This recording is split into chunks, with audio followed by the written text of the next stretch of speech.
میاں والی سے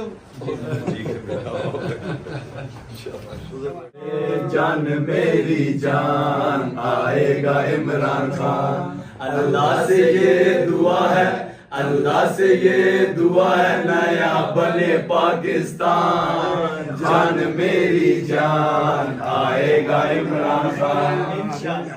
حقیقی آزادی وہ کیا ہے؟ حقیقی آزادی یہ ہے کہ جو ایک آپ کا ملک کا نظام ہے وہ آپ کو انصاف دے کے آزاد کرتا ہے۔ یاد رکھنا، انصاف آزادی دیتا ہے۔ کیوں انصاف دیتا ہے؟ کیونکہ انصاف جب ایک معاشرے میں ہوتا ہے تو وہ طاقتور اور کمزور کو قانون کے سامنے ایک برابر کر دیتا ہے۔ جب ایک برابر ہوتا ہے تو لوگ آزاد ہو جاتے ہیں، اور یہی ایک فرق ہوتا ہے سب سے بڑا، ایک معاشرہ جو آزاد ہے اور جو غلام ہے۔ جو غلام ہے ادھر حقوق نہیں ہوتے، تو جو طاقتور ہے وہ قانون سے اوپر ہوتا ہے، NRO لے لیتا ہے، بیچارہ غریب آدمی جیل میں ہوتا ہے۔ وہ کبھی بھی نظام نہیں چلتا، کیونکہ حضرت علی کا قول ہے کفر کا نظام چل جائے گا لیکن ظلم کا نہیں چل سکتا، نا انصاف۔ دوسری چیز یاد رکھنا کہ نبی صلی اللہ علیہ وسلم نے سب سے پہلی چیز مدینہ میں انصاف قائم کیا تھا۔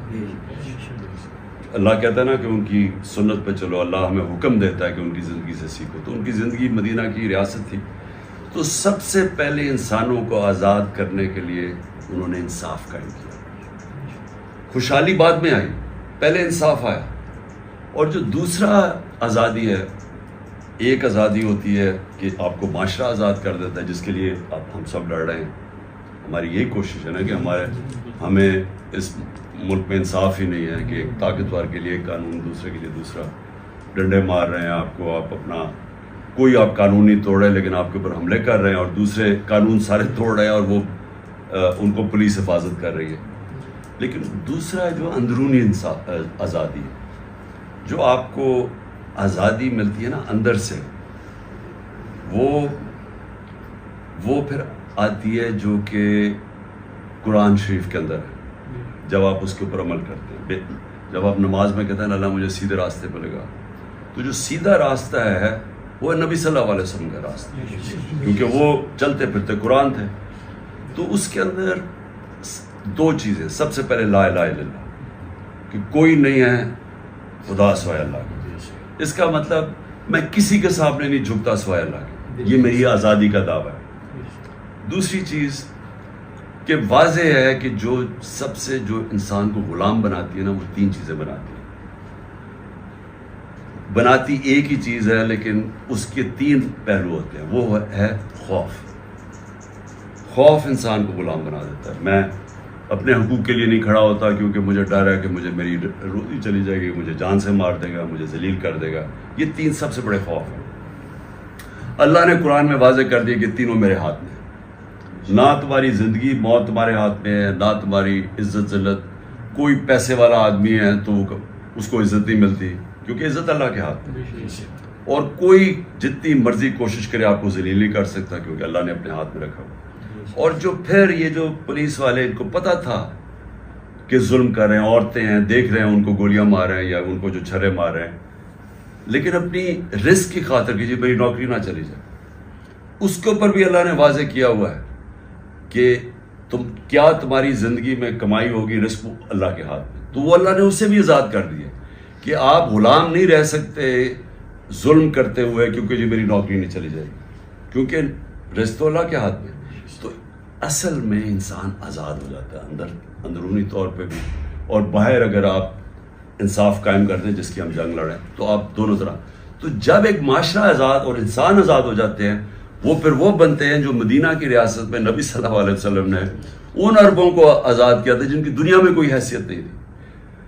اگلے یعنی 622 انہوں نے ہجرت کی، 625 تھی جنگ بدر، 313 لوگ تھے۔ 11 سال کے بعد 636 جو سپر پاور تھی رومن ایمپائر بیزنٹائن، وہ گھٹنے ٹیکتا ہے 636 میں، اور 627 میں جو دوسری سپر پاور ہے ایران جو تھا، وہ گھٹنے ٹیک دیتا ہے۔ تو 11 اور 12 سالوں میں دنیا کی دو سپر پاورز، ان لوگوں جن کی کوئی حیثیت ہی نہیں تھی، وہ ان کے سامنے گر جاتی۔ تو اس کا کیا مطلب ہے؟ اس کا مطلب یہ ہے کہ صرف آزاد قوم ہی اوپر جا سکتی ہے۔ غلام قوم اوپر نہیں جا سکتی. تو انہوں نے جب لوگوں کو آزاد کر دیا، معاشرے کو بھی، اور اس کے بعد ذہن اندرونی طور پہ لوگوں کو آزاد کر دیا، وہ بڑے انسان بن گئے. تو جس کو بعد میں علامہ اقبال کہتے ہیں اقبال کا شاہین. شاہین تو وہ جب اوپر جاتا ہے جب اس کی زنجیریں توڑ دیتا ہے. تو جو ہم اب کوشش کر رہے ہیں، اور آپ سب نے جو اتنی دلیری سے کھڑے ہوئے اس دن، اصل میں آپ آزادی کی کوشش کر رہے ہیں اس ملک کے لیے. اور آزادی کبھی بھی کوئی پلیٹ پہ نہیں دیتا، آزادی کے لیے جدوجہد کرنی پڑتی ہے. انسانی تاریخ ہے کہ جب تک آپ قربانی نہ دیں آپ آزاد ہوتے نہیں ہیں. کیونکہ جو آپ کو غلام بنا کے جو فائدہ اٹھا رہا ہے، جو اس نظام سے فائدہ اٹھا رہا ہے، وہ آپ کو آرام سے تو نہیں دینے لگا نا. اگر میں اربوں روپیہ بنا رہا ہوں اور میرے باہر لنڈن میں پراپرٹیز ہیں اور ہر طرف مجھے پیسہ بن رہا ہے، تو میں کیوں آپ کو آزاد کروں گا جب مجھے وہ نظام فائدہ دے رہا ہے. اس لیے اس کے لیے جدوجہد کرنی پڑتی ہے، جو کہ آپ نے کی. انتشار کا مطلب یہ ہے کہ وہ یہ سمجھتے ہیں کہ اگر انتشار ہوگا تو الیکشن نہیں ہوگی. وہ الیکشن سے بھاگ رہے ہیں، ان کو پتہ ہے عوام ادھر آ کے کھڑی ہو گئی. ہمارا انٹرسٹ یہ ہے کہ انتشار نہ ہو.